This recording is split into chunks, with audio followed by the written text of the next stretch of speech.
છે આપનું ભવિષ્ય દર્શન કાર્યક્રમમાં. હું છું પંકજ. આજે 13 સપ્ટેમ્બરનો દિવસ અને શુક્રવારનો દિવસ છે. કેવો રહેશે આજનો દિવસ? આપનું આજની રાશિફળ શું કહે છે? ગ્રહોની ચાલ આજે શું કહી રહી છે? કયા ઉપાયો દ્વારા બનાવશો આજના દિવસને મંગળકારી? જાણીશું આચાર્યજી પાસેથી. આપણે આજે માહિતીને માર્ગદર્શન આપશે જાણીતા એસ્ટ્રોલોજર પ્રિયલભાઈ. પ્રિયલભાઈ, આપનું સ્વાગત છે કાર્યક્રમમાં. જય ગણેશ. શ્રી ગણેશાય નમઃ. પ્રિયલભાઈ, શરૂઆત પંચાંગથી કરીએ. શું છે આજનું પંચાંગ? આજે ભાદ્રપદ માસના શુક્લ પક્ષની આઠમ છે. નક્ષત્ર મૂળ, યોગ આયુષ્માન અને આજે કરણ બવ છે. અને આજના દિવસના અંદર જન્મેલા લોકોની રાશિ રહેશે ધન, જેના અક્ષર છે ભ, ફ, ધ અને ઢ. શ્રી ગણેશાય. પ્રિયલભાઈ, આજના દિન વિશેષમાં આપ શું કહેવા માંગશો? આજે દિન વિશેષના અંદર જોઈએ તો ભાદરવા સુદ આઠમ છે અને દુર્ગાષ્ટમી અને દશમી જયંતી અને રાધાષ્ટમી પણ છે. અને આજના દિવસના અંદર ઉત્તરા ફાલ્ગુની નક્ષત્ર, જેના અંદર સૂર્યનો પ્રવેશ થયો છે.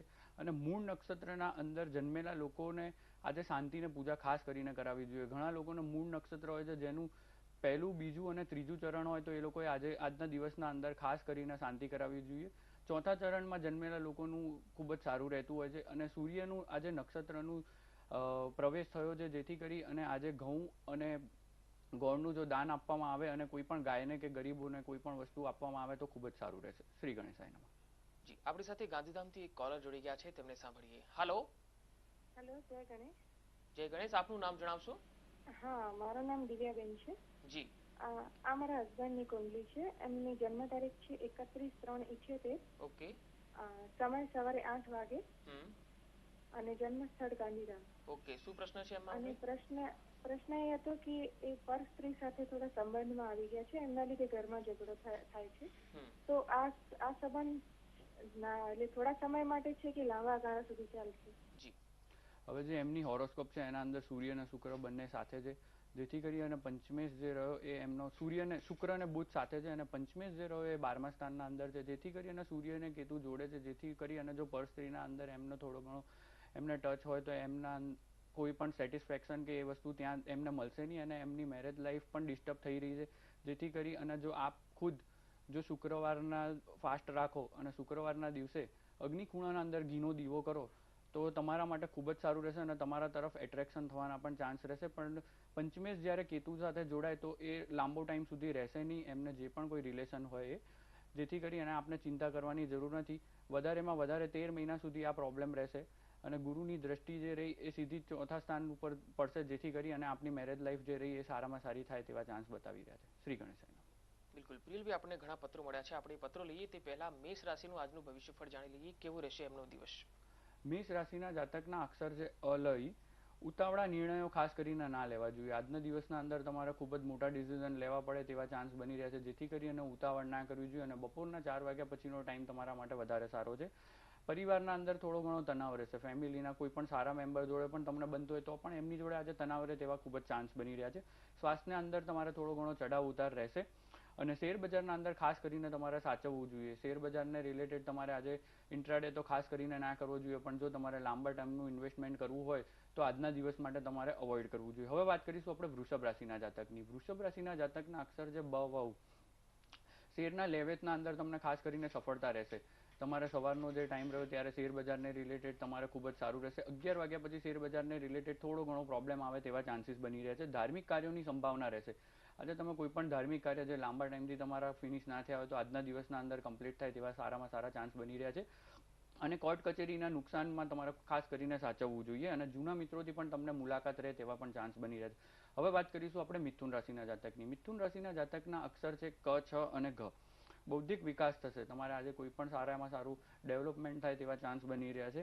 પરિવારના અંદર તમને ખાસ કરી અને શાંતિ જણાશે.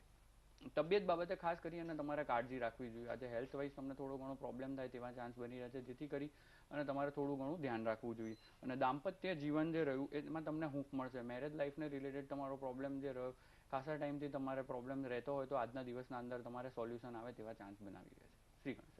જી, આપણી સાથે કાલાવડથી એક દર્શક મિત્ર છે ફોન લાઈન પર. હેલો. હેલો.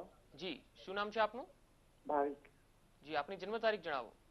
16/4/90 રાતે 12:30 વાગે એટલે 17 તારીખે વહેલી સવારે 30 મિનિટે. જન્મ સ્થળ રંગપુર, તાલુકો કેશોદ, જિલ્લો જુનાગઢ. જન્મ સમય? જન્મ સમય સવારે 30 કલાકે. 17/4/90 સવારે 30 કલાકે. શું પ્રશ્ન છે આપનો? જન્મસ્થળ રંગપુર, તાલુકો કેશોદ, જિલ્લો જુનાગઢ. પ્રશ્ન શું છે આપનો? લગ્ન ક્યારે થશે? આપની જે રાશિ છે ધન રાશિ પ્રમાણે જોવા જઈએ તો અત્યારે તમારા 7મા સ્થાનના અંદર ગુરુ ઉપરથી ગુરુનું ભ્રમણ છે, જેથી કરી 13 મહિના સુધી તમારા મેરેજને રિલેટેડ સારામાં સારા યોગ બને છે. પણ તમારી જે ડિગ્રી છે 11 અંશનો જે ગુરુ રહ્યો, જેથી કરી અને હવે ઓગસ્ટ મહિના અને સપ્ટેમ્બર મહિના પછી તમારા સારામાં સારા યોગ બને છે. પણ ઓક્ટોબર મહિનાની 15 તારીખથી તમારા ગુરુના અંશ ઉપરથી ડિગ્રીકલ થોડું ભ્રમણ ચાલી રહ્યું છે, જેથી કરી અને ઓક્ટોબરથી લઈ અને જૂન મહિના સુધી 2014ના જૂન મહિના સુધી તમારા મેરેજના સારામાં સારા યોગ બની રહે છે. શ્રી ગણેશાય. પ્રિયલભાઈ, હવે એક પત્ર લઈ લઈએ છીએ. પત્ર છે અમદાવાદથી કિશોરભાઈનો. જન્મ તારીખ છે 24/2/1981, સમય છે બપોરે 12:30 કલાકે, સ્થળ છે વડોદરા. તેમનો પ્રશ્ન છે કે તેઓ એકાઉન્ટન્ટ તરીકે ખાનગી કંપનીમાં નોકરી કરે છે અને નોકરીમાં ગ્રોથ વધતો નથી. નવી ઓફરો તો આવે છે પરંતુ છેલ્લી ઘડીએ હાથમાંથી ચાલી જાય છે. કોઈ ગ્રહ નડતર છે કે કેમ? કોઈ સારો ઉપાય બતાવશો. એમની જે કુંડળી છે એ પ્રમાણે એમને તુલા રાશિ આવી રહી છે અને એમને અત્યારે થોડો ઘણો પ્રોબ્લેમ થાય તેવા ચાન્સ બનાવી રહ્યા છે, કારણ કે ચંદ્ર ઉપરથી જ્યારે પણ શનિનું ભ્રમણ થાય ત્યારે થોડા મેન્ટલી ટેન્શન અને થોડા વિચારોના અંદર પણ ખોટા ડિસિઝન લેવાય તેવા પણ ચાન્સ બની રહ્યા છે. અને એમની કુંડળીના અંદર સૂર્ય મંગળ અંગારક યોગ પણ છે, જેથી કરી અને એમને ખાસ કરીને અત્યારે બિઝનેસ તો ના કરવો જોઈએ, પણ જો એમને બિઝનેસ કરવાની થોડી ઘણી ઈચ્છા હોય તો એમને હજુ વર્ષ સુધી થોડું વેઇટ કરવું જોઈએ. અને એમને ખાસ કરી અને અત્યારે શનિ અને ગુરુ 12મા સ્થાનમાં છે, જો કુળદેવીની જેટલી પણ પૂજા કરે તો એમના માટે ખૂબ જ સારું થાય છે. અને એમને અકાઉન્ટને રિલેટેડ થોડું કામકાજ વધારી દેવું જોઈએ. શ્રી ગણેશાય. જી, આપણી સાથે ગાંધીધામથી એક કોલર જોડાઈ ગયા છે. હેલો. હેલો. જી, શું નામ છે આપનું? હા, આપનું નામ જણાવશો સૌથી પહેલા? હા, મારું નામ મીરાબેન છે, ગાંધીધામથી બોલું છું. ઓકે. મારી બેબી વિશે પૂછવું છે. બેબીની જન્મ તારીખ બોલો. હા, 3/12/86. ઓકે. સમય? સમય સવારે 9 વાગે. અને જન્મ સ્થળ કયું છે?